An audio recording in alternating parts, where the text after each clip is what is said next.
Welcome to Nidra Narratives. Settle in, like and subscribe this channel, and leave in comments what content would you like to see.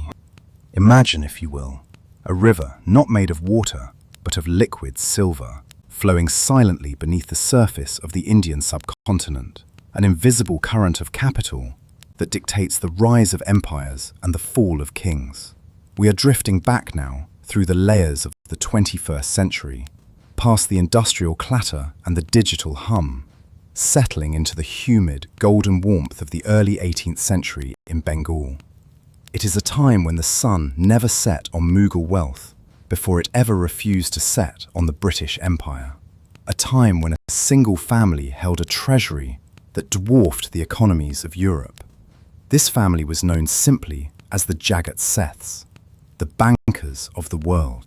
To understand the magnitude of their reach, we must first anchor ourselves in the sensory reality of their stage, the city of Murshidabad in the 1720s. At this time, Murshidabad was grander, richer, and more populous than the London of the same era.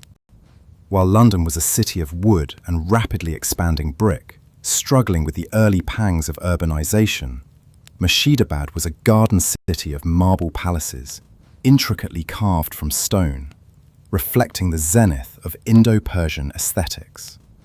As you walk through these imagined streets, the air is thick with the sweet, heavy perfume of mango blossoms and the earthy aroma of the Bhagirathi River, a distributary of the Ganges that served as the lifeblood of commerce. The river is crowded with massive barges laden with bales of raw silk, ivory, spices, and the legendary muslin cloth, a fabric so fine, so impossibly delicate, that 100 yards of it could pass through a signet ring, a textile that the Romans once called woven air. To appreciate the magnitude of this silver flow, we must travel to the other side of the world, to the high, desolate mountains of Potosi in Bolivia. In the mid-17th century, a Spanish colonial mine known as the Cerro Rico, the Rich Mountain, was spewing forth the largest supply of silver the world had ever seen. The silver, mined under brutal conditions, was minted in Seville as the piece of 8 or Spanish dollar, and then shipped across the Atlantic to Europe, and from there, via the British and Dutch East India companies, to Bengal. The Jagat Seths were the final destination, the great silver sink of the world. Visualize a massive iron-bound chest being hauled off a European ship in Calcutta, filled with these Spanish pieces, each bearing the crest of a Catholic king. A Jagat Seth agent would stand at the dock and with a single nod purchase the entire shipment with a hundi drawn on a house in Surat. This was the moment of conversion.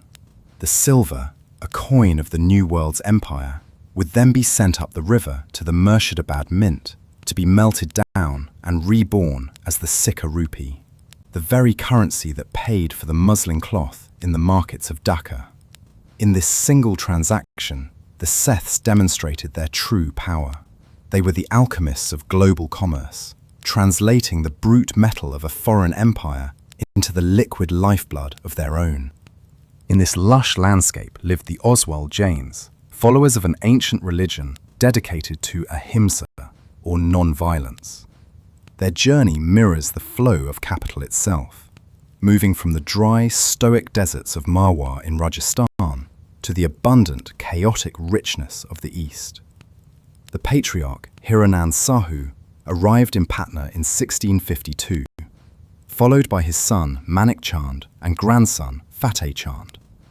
To provide a global anchor, while the Bank of England was being established in 1694 to fund wars against France, struggling to raise a mere £1.2 million, the House of Jagat Seth could issue a single bill of credit for 10 times that amount without hesitation. They were the central bank and the prime movers of a region that contributed nearly 12% of the entire world's gross domestic product. To understand the wealth of the Jagat Seths in modern terms is to confront a number that defies the imagination. If you were to take the net worth of the 10 richest billionaires in the world today and combine them, you would still not reach the gravity of the Seths' influence. In the year 1740, the House of Jagat Seth controlled nearly 12% of the entire world's GDP. In today's economy, that would equate to a personal fortune of over $3 trillion. They were not merely rich, they were the central bank for a region that clothed the world. It was said that their credit was so absolute that a piece of paper signed in a Murshidabad backroom was more trusted in the markets of Isfahan or Amsterdam than a bar of physical gold. While the nascent Bank of England was struggling to raise a few £1,000,000 to stay solvent, a single Jagat Seth wedding cost more than the annual budget of many European nations. To understand why a family of merchants could command the respect of emperors, we must look at the Thar Desert in the mid-17th century, a crucible of shifting dunes and relentless sun, where survival depends on a profound understanding of risk, navigation, and trust. The Oswald Jains were born of this environment. Because their faith strictly forbade any occupation that might harm living beings, farming was impossible as the plough might kill a worm, and the military was forbidden due to the shedding of blood. They turned their intellectual and spiritual energy toward trade and finance. They did not just trade goods, they traded in the most volatile and valuable commodity of all, trust. In the 1600s, the Indian subcontinent was a patchwork of warring states and bandit-ridden jungles. Moving physical gold from one city to another was a suicide mission. The Oswalds solved this through a kinship network and the hundi, a bill of exchange. A Jain merchant would rather forfeit his life than default on a hundi, for to lie on a ledger was a spiritual sin that would haunt the soul for 1,000 incarnations. This radical integrity made them the only people everyone, from Maratha warriors to Mughal princes, could trust. Hiranand Sahu realized that the Mughal Empire was land-rich but cash-poor. The governors had vast estates but needed liquid silver to pay their soldiers and send tributes to Delhi. Hiranand became the bridge of silver, advancing cash locally while his agents in Delhi paid the emperor.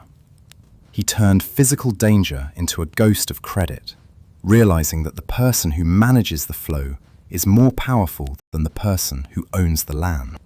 This brings us to a critical sub-story, the first of our explorations into the other houses of gold. While the Jagat Seths would eventually become the monolithic sun of the Bengal economy, the Marwari banking world was a fierce, sophisticated market struggle. In the early 1700s, as Manik Chand was establishing his house in Murshidabad, he was not alone. There were other powerful shroffs, money changers and bankers, like the House of Omachund and the various Agarwal and Maheshwari firms that operated out of Delhi and Agra. Imagine a young Manik Chand in a dimly lit chamber in Murshidabad, engaged in a high-stakes financial duel with a rival house from Varanasi. The conflict was not fought with swords, but with the manipulation of exchange rates. The rival house attempted to flood the Murshidabad market with old, debased copper coins to trigger a localized inflation that would devalue the Seths' silver reserves. Manik Chand, demonstrating that desert-born wisdom, did not react with panic. Instead, he coordinated with his cousins in Patna and Dhaka to simultaneously withhold all silver credit to the rival's textile suppliers. Within a week, the rival house found itself with piles of copper it couldn't spend and no silk to sell to the European ships. Manik Chand didn't just survive, he absorbed their agents, consolidating his power. This was not a lone miracle of luck. It was the successful outcome of a fierce, internal Indian market struggle.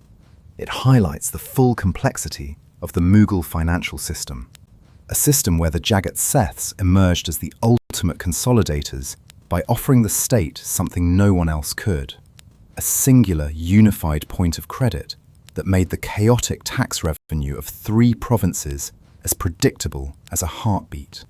Once their dominance was established, the Jagat Seths entered into a partnership with Murshid Quli Khan, the first independent Nawab of Bengal. It was a symbiosis of the sword and the ledger. The Nawab was a man of cold administrative brilliance who realized that to maintain power, he needed a reliable source of liquidity. Manik Chand became that source. Together, they revolutionized tax collection through revenue farming.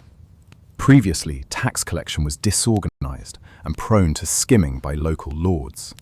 Manik Chand streamlined it so that the taxes of the entire province were channeled directly through the Seths Bank. They became the central clearinghouse for the Mughal Empire's eastern wing. When Emperor Aurangzeb, fighting his endless wars in the Deccan, grew desperate for funds, it was the Seth of Bengal who provided the credit. This established them as imperial treasurers. In 1723, the Mughal emperor conferred the title Jagat Seths, Banker of the World, upon Manik Chand's successor, Fateh Chand. This title was a formal hereditary honor, signifying that they were the financial pillars upon which the Mughal throne rested. They practiced a form of deep state sovereignty, choosing the invisible throne of the ledger over the throne of glass of the palace. They understood that a king was a target for assassination and rebellion, but a banker was an essential utility. By remaining merchants, they stayed beneath the political radar while controlling the pulse of the state. But the permanence of their partnership lay not just in silver, but in a delicate system of mutual respect. To the Nawab's court, the Jain dedication to ahimsa, non-violence, made their oath of hundi unassailable, a spiritual surety that no local Muslim merchant could provide. A fascinating incident from 1728 highlights this unique status. When a local Qazi, Islamic judge, attempted to enforce a religious ordinance that would have restricted the Seths' traditional banking hours during a harvest festival, Manik Chand did not petition the court directly. Instead, the Nawab, Murshid Quli Khan, intervened immediately and publicly. He issued a farman, royal decree, granting the house of Jagat Seths an explicit personal exemption from the ordinance, declaring that their financial integrity was a matter of state security, Amni Sultanat. The farman was not an act of tolerance, it was an act of recognition, signifying that the Nawab had placed the spiritual izzat, honor, of the Jain ledger above the local interpretation of religious law. This single decree solidified the notion that the Jagat Seths were not merely tolerated foreigners, but the indispensable, constitutionally shielded financial pillars of the eastern Mughal wing. But this power came with a moral economy, a social contract with the common man that the British would later dismantle. To understand this lived reality, let us follow the story of a cowrie trader named Madhab. In the 1730s, the common man did not use silver rupees. They used cowrie shells from the Maldives. A single silver rupee was worth about 2,500 cowries. Madhab, a small-scale trader in a village near Dhaka, depended entirely on the Jagat Seths' rural credit network. One summer, the monsoon was delayed, and the price of rice began to spike as local hoarders held on to their grain. The village was on the verge of a riot.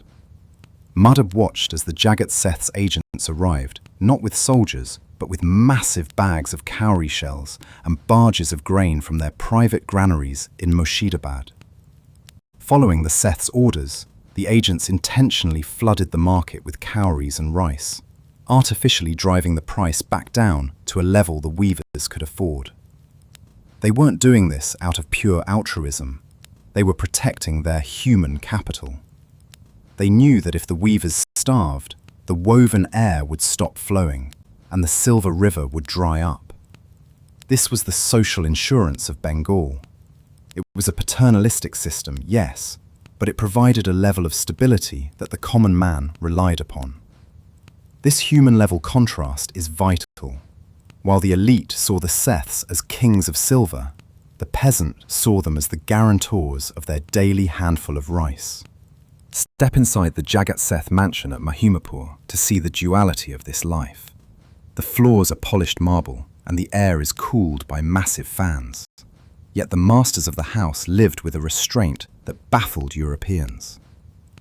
The Jagat Seth sat on a simple white bolster, a masnad, on the floor. In front of him was the Bahi Khata, the red cloth-bound ledgers containing the secrets of the province. His day began at 4 in the morning with prayers in the private temple, meditating on the Tirthankaras, teachers who conquered desire. The man who controlled the world's gold began his day by contemplating the worthlessness of material things. His breakfast was simple, milk and fruit. He then spent 10 hours in the counting house, where he knew the price of everything and the value of one thing: information. Despite this personal austerity, they understood the necessity of public opulence to maintain credit branding. Family weddings were diplomatic summits. In 1720, they did not use silk for the wedding canopy, but commissioned one made entirely of strung pearls. Thousands of perfect, lustrous pearls, woven into a shimmering net that caught the moonlight. By hosting the Nawab under a ceiling of pearls, they reminded him that his power was temporary, but their credit was eternal. They were the permanent bureaucracy of gold, managing a global circuit of silver that connected the mines of the Andes to the markets of London and finally to the floor cushions of Murshidabad. But the true anchor of their stability lay in a far more silent space: the zenana, the women's quarters, a domain of fine silk and absolute discretion. This was where the inner ledger was kept. Unlike the Bahi Khata, the inner ledger was not of silver, but of social capital, maintained by the matriarchs.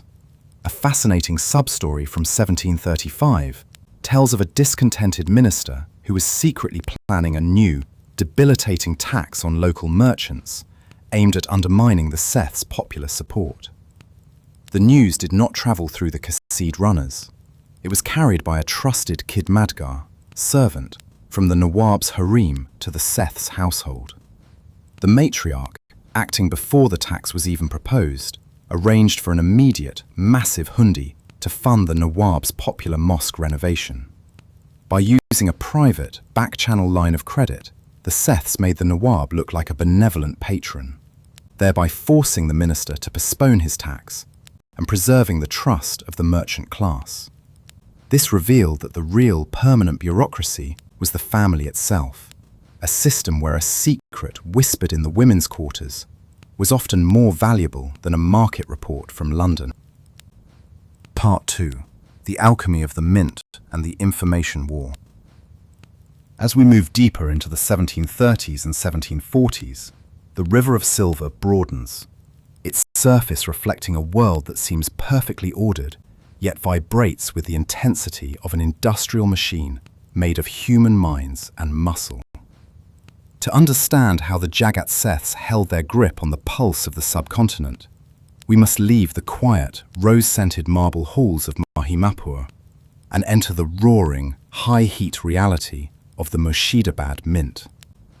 This was not merely a place of manufacture, it was the alchemical heart of the Bengal economy, a facility where the Jagat Seths exercised a technological monopoly that rendered every foreign trader, from the British to the Dutch, a subordinate to their will.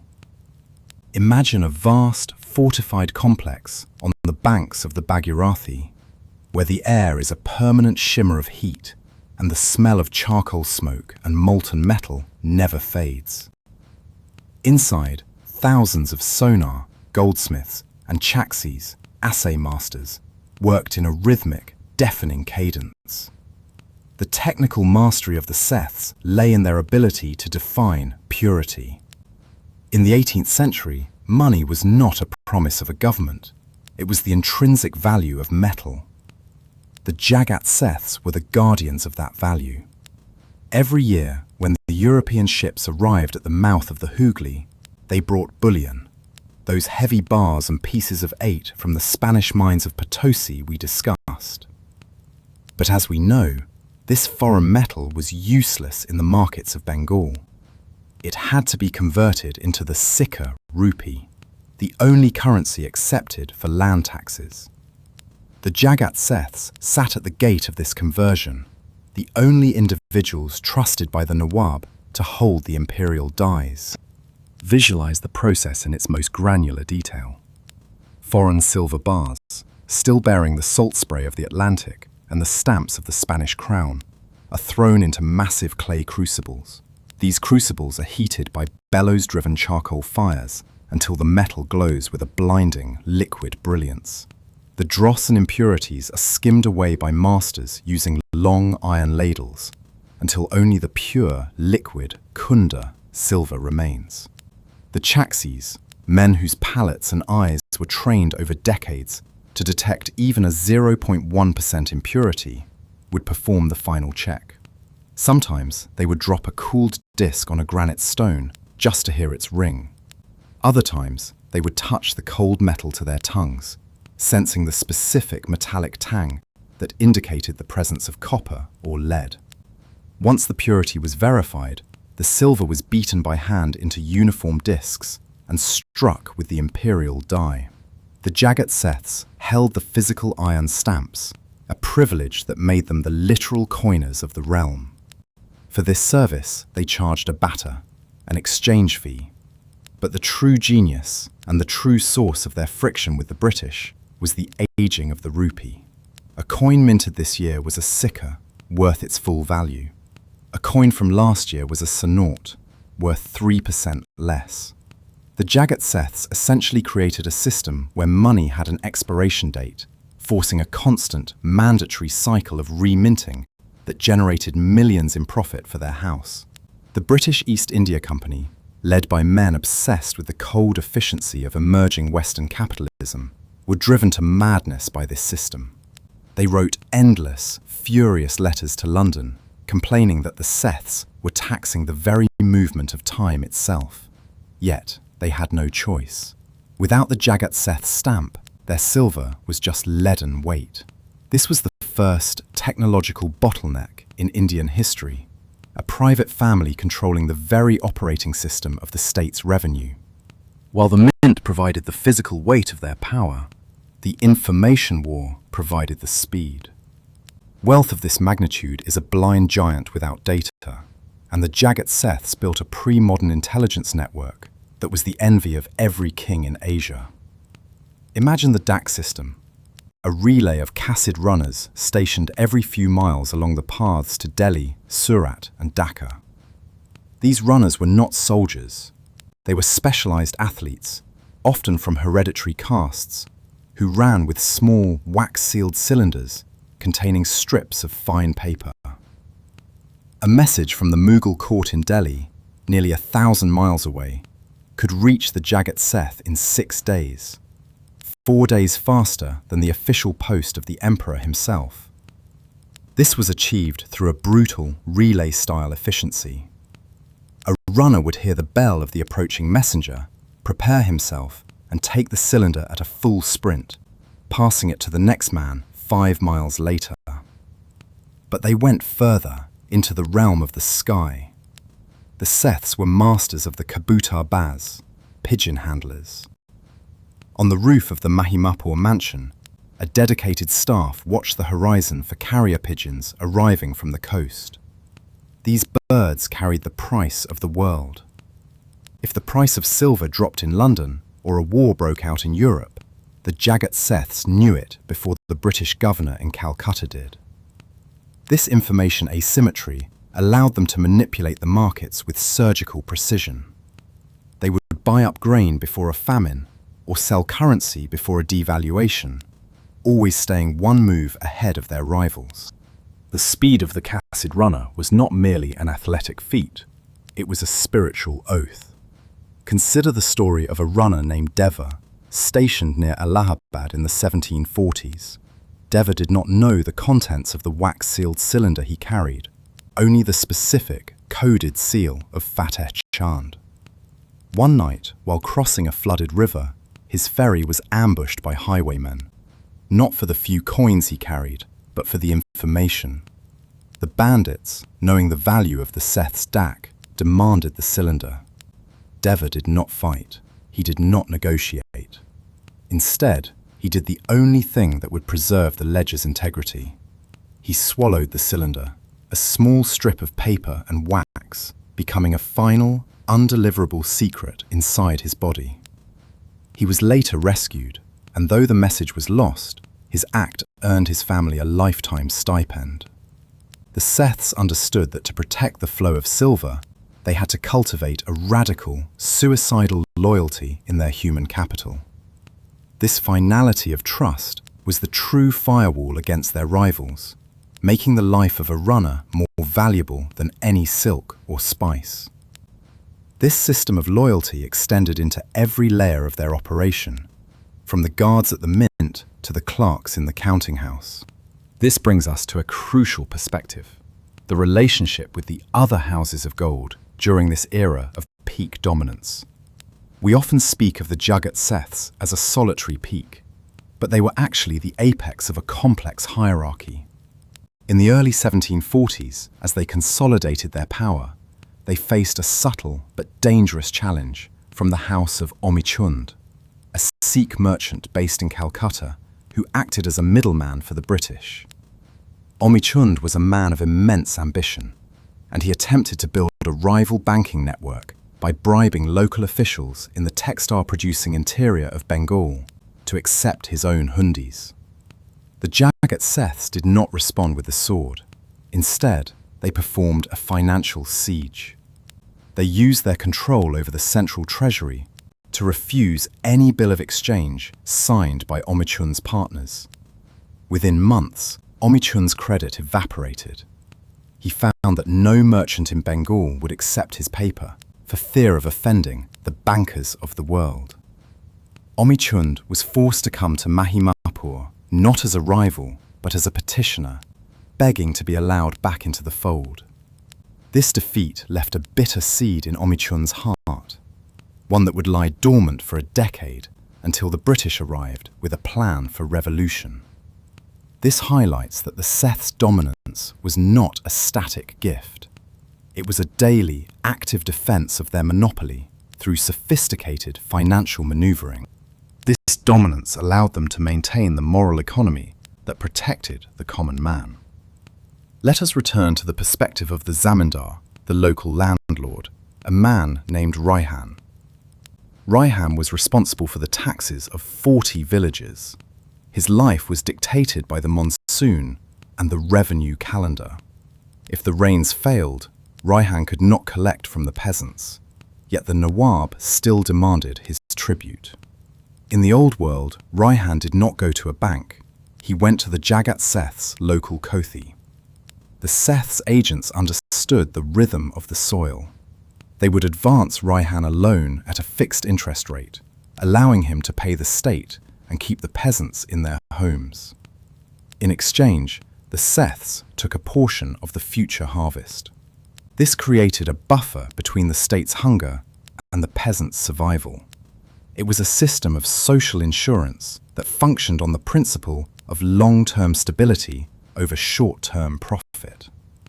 Contrast this with the later British system, where land was simply auctioned off to the highest bidder if taxes weren't paid. The common man, the weaver, and the farmer lived within this gilded safety net. They were exploited, yes, but they were also preserved. The Jagat Seths were the invisible hand that ensured the weaver always had yarn and the farmer always had seed. However, great wealth generates a gravity that attracts predators, and in the 1740s, that predator took the form of the Maratha cavalry, the Bajis. These light warriors from the Deccan were a terrifying contrast to the settled, mercantile world of Murshidabad. They moved like a wildfire, bypassing the slow Mughal armies and striking at the heart of the economy. The Maratha raids were the first major fracture in the invisible throne. In 1742, a detachment of 10,000 Maratha horsemen struck Murshidabad with a singular goal: the Jagat Seth mansion. They did not want the city, they wanted the vault. They looted 2 crore rupees, 20 million silver coins, in a single afternoon. The looting was a sensory nightmare. the sound of hammers breaking open iron chests, the screams of the clerks, the smell of burning ledgers. But the true story of that day is the silence of the aftermath. The next morning, Fateh Chand did not flee. He did not ask for a moratorium on his debts. He opened the doors of his counting house at the usual time. He began to issue hundis as if nothing had happened. By refusing to show weakness, he prevented a total collapse of the Indian economy. He proved that the house of Jagat Seths was not a building or a chest of gold, but an idea of infinite credit. This resilience, however, came with a hidden cost. The Seths realized that the Nawab Alivadi Khan could no longer protect them from physical violence. Their soft power was no longer enough in a world of hard steel. They began to look at the British in Calcutta with new eyes. To the Seths, the British were just another house of gold, but one with a peculiar and useful attribute. They had the best disciplined infantry in the world. The Seths began to invite British officers to their garden parties, offering them low-interest loans and favourable exchange rates. They were diversifying their security portfolio. They believed they could use the British as a mercenary shield, a sword for hire, to protect the Silver River. They did not realise that the British were not looking for a job. They were looking for a kingdom. They were playing a game of centuries, while the British were already looking at the map of the next millennium. The clockwork of the Golden Age was still ticking, but the springs were starting to groan under the pressure of a world that was moving too fast for the desert-born wisdom of the ledger. They had built a system so perfect it became a target, and in their pursuit of safety, they invited in the one power that would eventually disassemble everything they had built. Part 3. The Slap and the Shadow of Plassey. As we drift into the late 1750s, the river of our narrative enters a narrow, turbulent gorge. The wide, glassy surface of the Golden Age is behind us, replaced by a premonition of thunder that vibrates through the very foundations of Murshidabad. We are approaching the year 1756, a date that marks the beginning of the end for the old world. To understand the collapse of the Jagat Seths, we must move beyond the statistics of their wealth and look into the volatile psychology of the men who sat upon the throne. The social contract between the sword and the ledger, which had held Bengal in a state of prosperous equilibrium for a century, was about to be torn apart by a single act of arrogance. The twilight of the old lion. The old Nawab, Alivadi Khan, the Lion of Bengal, was dying. He was a man of the old school, a warrior statesman who understood that his power was a gift from the bankers. He had spent his reign fighting off Marathas and Afghans, and he knew that without the Jagat Seths' credit, his soldiers would have deserted him long ago. He treated the Seths not as subjects, but as the senior partners of the state. But as his breath grew shallow in the spring of 1756, he looked upon his grandson and heir, Siraj-ud-Dowlah, with a mixture of love and profound dread. Siraj was young, insecure, and possessed of a desperate, untempered patriotism. To him, the Jagat Seths were not the treasurers of the empire, but foreign parasites who had grown too large for their station. He saw their mansion at Mahimapur not as a pillar of stability, but as a rival court that held more real power than his own. This was the central tragedy of the era, a young ruler who wanted to save his kingdom from foreign influence, but who, in his youthful heat, inadvertently destroyed the only mechanism, the Seths' financial network, that could have sustained it. The slap heard round the world. Imagine the atmosphere in the Murshidabad Durbar in early 1756. Siraj-ud-Dowlah, now the Nawab, sits on the peacock throne. The air is thick with the scent of heavy musk and the tension of 100 courtiers who know that the wind has shifted. Siraj was acutely aware that the British East India Company was building fortifications in Calcutta without his permission. and his paranoia whispered that the Seths' money was behind this insolence.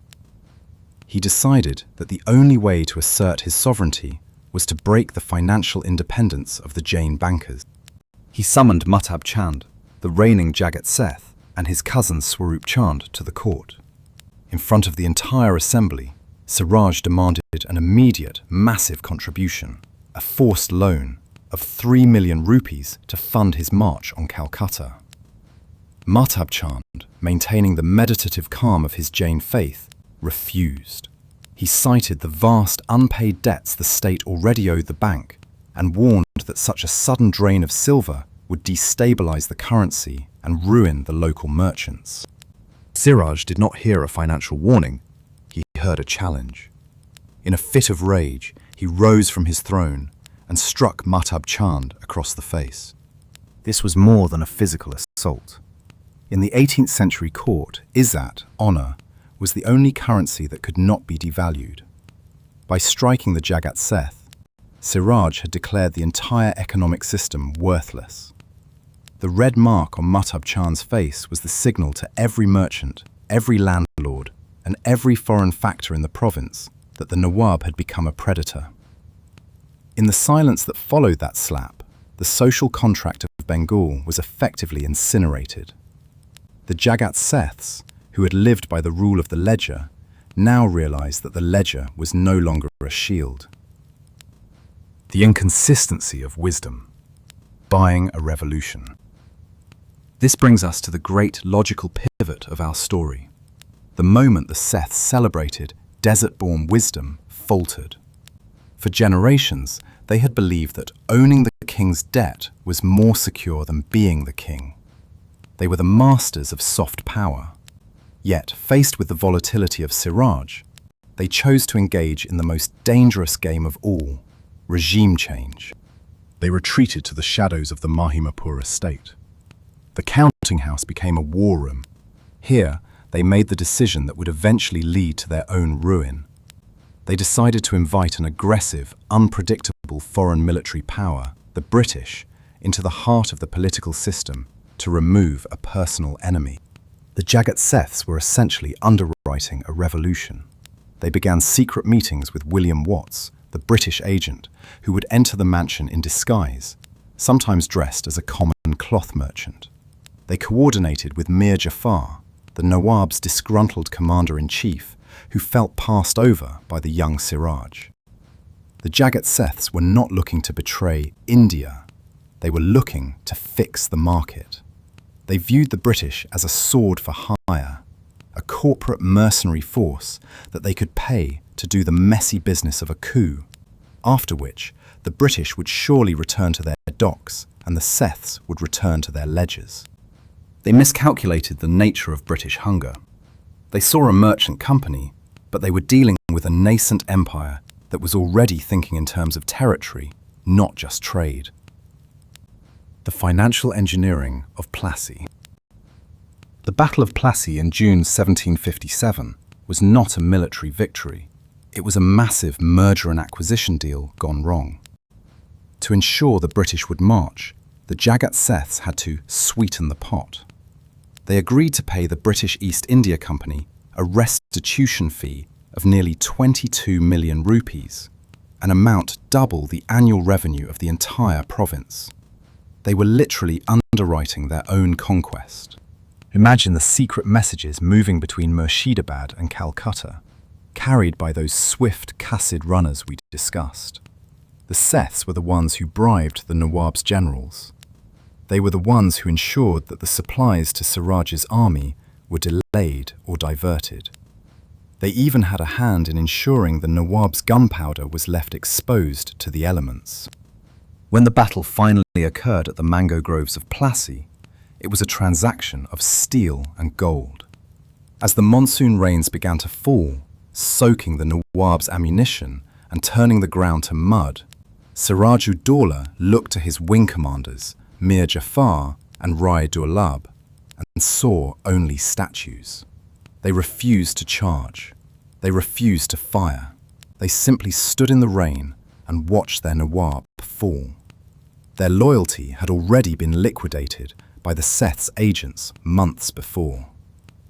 The victory of Plassey was a victory of the ledger, but it was a Pyrrhic one. The Seths had traded a Nawab who slapped them for a company that would systematically hollow them out.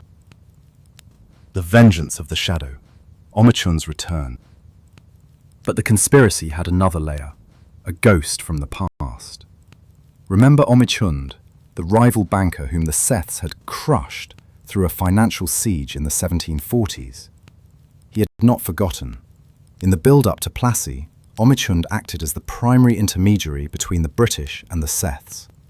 Omichund saw an opportunity to finally reclaim his status. He threatened to reveal the entire plot to Siraj-ud-Dowlah unless he was given 5% of all the looted treasure. Robert Clive, ever the master of deception, created two versions of the treaty. A red treaty on red paper that promised Omichund his money, and a white treaty that was the real one, which omitted him entirely. The Jagat Seths watched this play out with a cold, mercantile detachment. They did not intervene when Clive eventually revealed the fraud to Omichund, reportedly causing the banker to suffer a mental collapse. The Seths believed they were the masters of this intrigue. They did not realize that if the British could deceive a partner like Omichund so ruthlessly, they would eventually do the same to the house of Jagat Seth.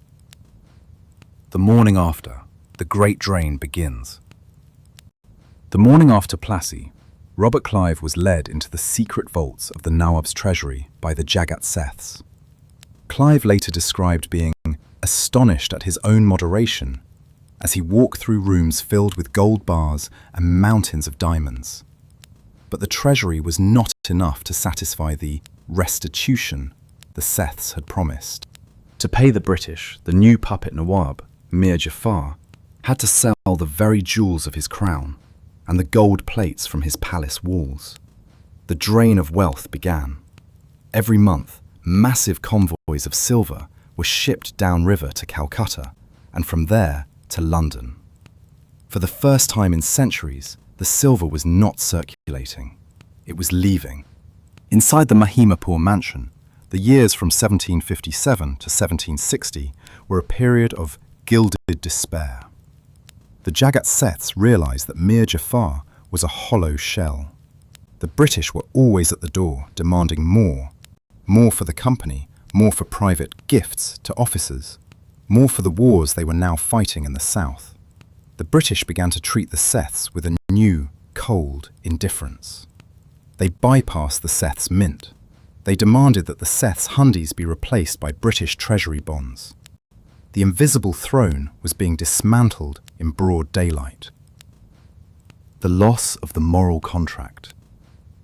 This brings us back to the human level, the story of Harish, the zamindar. Before Plassey, Harish knew that if the rains failed, he could rely on the Jagat Seths' rural credit network to keep his villages alive.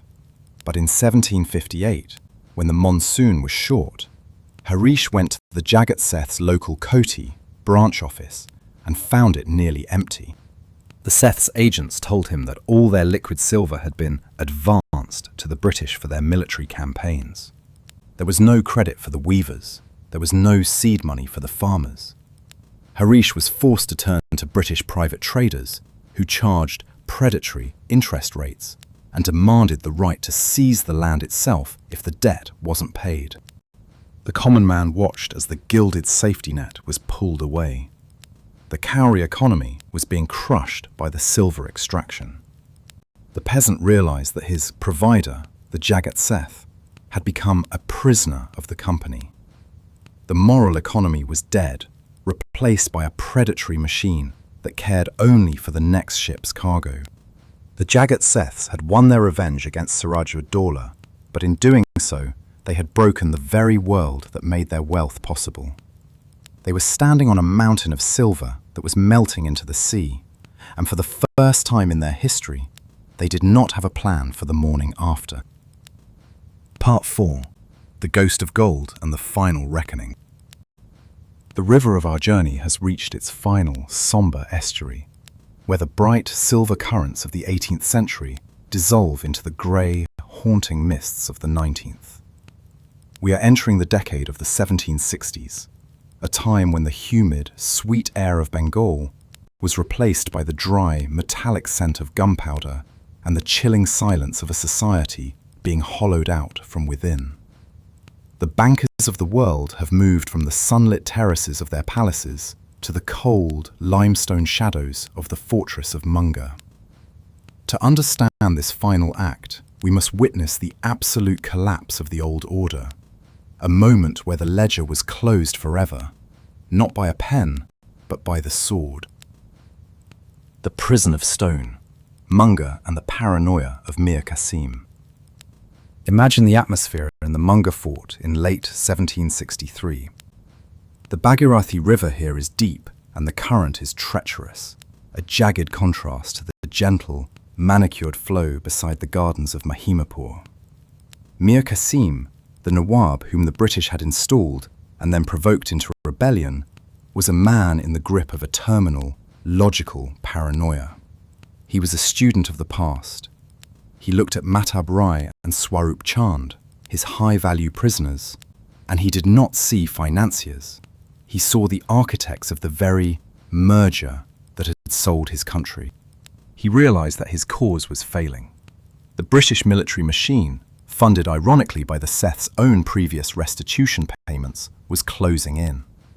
Mir Qasim knew that if he were captured, the British would simply reinstall the Seths as the central pillars of a new, even more extractive administration. He decided that the only way to truly strike at the heart of the company was to destroy its golden heart.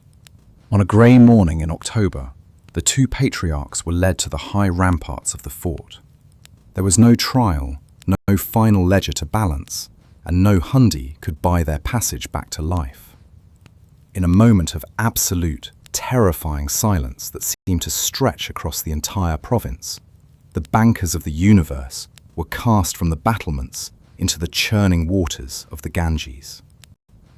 As their bodies disappeared into the silt, the medieval Indian economic order died with them. The invisible throne was drowned, and when the British finally stormed the gates of Mughal weeks later, they found the vaults empty and the masters of the house gone. The river had reclaimed its silver. The systemic ruin, the Treaty of 1765, and the end of the moral contract. The aftermath of this execution was a period of systemic ruin that the subcontinent had never witnessed. We must look at the Battle of Buxar in 1764, which finalized the British conquest and led to the Treaty of Allahabad in 1765. This treaty granted the East India Company the Divani, the right to collect the taxes of Bengal, Bihar, and Odisha. For the common man, this was the moment the moral economy was not just replaced, but vaporized. To reach the depth of this tragedy, let us look through the eyes of a weaver named Anant, living in the ruins of a once prosperous textile village. Under the Jagat Seths, Anant was protected by a buffer of credit. He knew that if the monsoon failed, the Seths' local agents would flood the market with cowrie shells to stabilize the price of rice. But in 1769, when the rains stopped and the earth began to crack, there was no social insurance left. The British company, obsessed with their dividends, actually increased tax collection during the drought. Anant watched as his village fell into a stagnant, terrifying silence. There was no sound of weaving, no rhythmic thump of the loom, only the dry rustle of dead leaves. 1/3 of the population, 10 million people, perished. Company officers forestalled grain, buying up every handful of rice and selling it back at a 1,000% profit. The younger generation of Jagat Seths, now merely pensioners of the company, opened their private granaries in a desperate act of Jain charity. But it was like trying to stop a forest fire with a cup of water. The river of silver had been replaced by a river of ash. The final erasure, the move to Calcutta. In 1772, the final blow was struck against the physical presence of the old world. Warren Hastings, the first Governor-General, realized that as long as the treasury remained in Murshidabad, the memory of Indian sovereignty would endure. He ordered the Khalsa, the imperial treasury, to be moved to the marshes of Calcutta. Imagine the procession. Massive iron-bound chests, ancient land records on silk scrolls, and the heavy silver seals of the Mughal Empire being loaded onto bullock carts. A regiment of British sepoys in bright red coats marched alongside, guarding the stolen wealth of three nations. As the treasury left the gates of Murshidabad, the city died. The bankers of the world were now former bankers, given a fixed monthly stipend that was a cruel joke compared to the millions they once managed. While the Industrial Revolution began to roar in England, fueled by the capital extracted from Bengal, the Jagat Seths lived in the crumbling ruins of Mahimapur. The canopy of pearls was sold off to pay for daily rice. The diamond paperweight likely found its way into a colonial museum, stripped of its context as a toy of a financial titan. By the mid-19th century, the British government ceased to officially recognize the title. The final patriarchs were men of biological fade, their desert grit lost to generations of dependency. The Global Anchor, 1773 and the Great Exchange. To provide a final global anchor, consider the year 1773. While the Jagat Seths were being marginalized in a decaying Murshidabad, the Tea Act was being passed in London. This act led directly to the Boston Tea Party in the American colonies. The wealth of Bengal was the fuel for the British Empire's global expansion. The silver that the Jagat Seths had once managed was now being used to subjugate North America and buy tea in China. The Jagat Seths had accidentally funded the very machine that was now erasing them from the map. The modern presence, resilient silence. Today, if you walk through the ruins of Mahimapur in the soft, indigo light of dusk, the sensory experience is one of resilient silence. The river has eaten the main counting houses, and banyan roots grow through the marble floors like the gnarled fingers of time. The local villagers still tell stories of sunken gold, hidden in secret chambers beneath the riverbed, guarded by the spirits of the Jain patriarchs. But the real treasure is the world we inhabit. The wealth managed by the Jagat Seths provided the primary accumulation of global capital. The banks of London, the railways of the American West, and the steam engines of Manchester were all built on the credit and the extraction of 18th century Bengal. The Jagat Seths were a bridge between the medieval world of personal trust and the modern world of corporate extraction, a bridge they were never allowed to cross. They taught us that money is merely belief. As long as the world believed in the house of Jagat Seth, they were the masters of the universe. When that belief was replaced by the iron rule of the corporation, they vanished like mist over the Ganges. Settle into this thought as you drift towards sleep. The river of silver has reached the dark, silent sea of history. The ledgers are all balanced now, and the presence of the bankers of the world remains only in the rustle of the mango leaves and the lap of the water against the ruined stones.